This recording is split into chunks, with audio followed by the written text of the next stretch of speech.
இந்திய திரையுலகின் இரு துருவங்களான super star ரஜினிகாந்தும் Bollywood Baasha Shahrukh கானும் ஒரே திரையில் தோன்றினால் எப்படி இருக்கும்? கற்பனைக்கே எட்டாத இந்த மேஜிக் இயக்குனர் நெல்சன் திலீப் குமார் இயக்கத்தில் உருவாகி வரும் ஜெயிலர் 2 படத்தில் நிஜமாக போகிறது. ஒரு சிங்கம் காட்டுக்குள்ள வரும்போது மத்திய விலங்குகள் பயப்படலாம். ஆனா 2 சிங்கங்கள் ஒன்னா சேர்ந்தா அந்த காடே அதிரும் என்பார்கள். நெல்சனின் மல்டி ஸ்டாரர் பாணி ஏற்கனவே முதல் பாகத்தில் மோகன்லால் மற்றும் சிவராஜ்குமார் மூலமாக பெரும் வெற்றி கண்டது. இப்போது அதன் இரண்டாம் பாகத்தில் ஒட்டுமொத்த இந்தியாவையே திரும்பி பார்க்க வைக்கும் வகையில் ஷாருக் கான் இணைந்திருப்பது சினிமா ரசிகர்களை உற்சாகத்தின் உச்சத்துக்கே கொண்டு சென்றுள்ளது. மிதுன் சக்கரவர்த்தி உடைத்த மெகா ரகசியம் இந்த மெகா அப்டேட் அதிகாரப்பூர்வமாக படக்குழுவிடமிருந்து வருவதற்கு முன்பே படத்தில் ஒரு முக்கிய வேடத்தில் நடிக்கும் பழம்பெரும் நடிகர் மிதுன் சக்கரவர்த்தி மூலம் கசிந்துள்ளது. சமீபத்தில் அவர் அளித்த பேட்டி ஒன்றில் ஜெயிலர் 2 படத்தின் நட்சத்திர பட்டாளத்தை பட்டியலிடும்போது மோகன்லால், ஷாருக் கான், ரம்யா கிருஷ்ணன், சிவராஜ்குமார் என பெரிய நட்சத்திரங்கள் இதில் இருக்கிறார்கள் என்று கூறி ரகசியத்தை உடைத்துள்ளார். இயக்குனர் நெல்சன் ரகசியமாக வைத்திருந்த இந்த தகவல் இப்போது காட்டுத்தீயாக பரவி வருகிறது.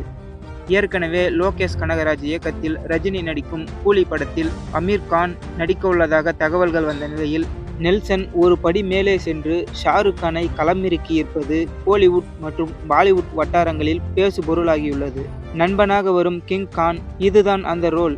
ஜெயிலர் 2 படத்தில் ஷாருக் கான் என்ன கதாபாத்திரத்தில் நடிக்கப் போகிறார் என்ற கேள்விக்கு இப்போது விடை கிடைத்துள்ளது. முத்துவேல் பாண்டியனாக வரும் ரஜினிகாந்தின் மிகப்பெரிய நண்பராகவும் இக்கட்டான நேரத்தில் உதவும் ஆலோசகராகவும் ஷாருக் கான் தோன்றியுள்ளார். கதையின்படி ரஜினி ஒரு மிகப்பெரிய சிக்கலில் மாட்டி தவிக்கும் போது அவருக்கு தோள் கொடுக்க ஷாருக் கானின் கதாபாத்திரம் என்ட்ரி கொடுக்கும் வகையில் காட்சிகள் அமைக்கப்பட்டுள்ளன.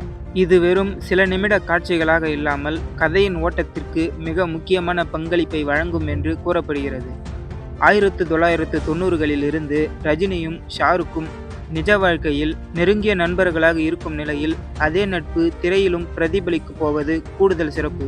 இந்திய சினிமாவே வியக்கும் நட்சத்திர பட்டாளம். நெல்சன் திரைப்படத்தை ஒரு பேன் இந்தியா திரைப்படமாக மட்டும் பார்க்காமல் ஆல் இந்தியா திரைப்படமாக செதுக்கி வருகிறார். படத்தில் இணைந்துள்ள நட்சத்திரங்களின் பட்டியல். முக்கிய கதாபாத்திரங்கள்: ரஜினி, முத்துவேல் பாண்டியன், ரம்யா கிருஷ்ணன், யோகி பாபு.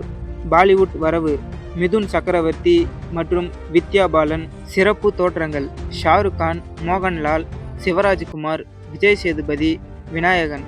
தொழில்நுட்ப குழு: அனிருத் ரவிச்சந்திரன் அதிரடி இசை மற்றும் விஜய் கார்த்திக் கண்ணனின் ஒளிப்பதிவு. படப்பிடிப்பு மற்றும் ரிலீஸ் அப்டேட். தற்போது இப்படத்தின் இறுதிக்கட்ட படப்பிடிப்பு சென்னையில் விறுவிறுப்பாக நடைபெற்று வருகிறது. ஷாருக் கான் சம்பந்தப்பட்ட காட்சிகளை படமாக்க தனியாக ஒரு தேதியை ஒதுக்கியுள்ளனர். வரும் மார்ச் மாதத்திற்குள் அவர் தனது பகுதிகளை நடித்து முடிப்பார் என்று எதிர்பார்க்கப்படுகிறது. ஜெயிலர் 2 முதல் பாகம் வசூலில் சுமார் 600 கோடி ரூபாயை தாண்டி சாதனை படைத்தது.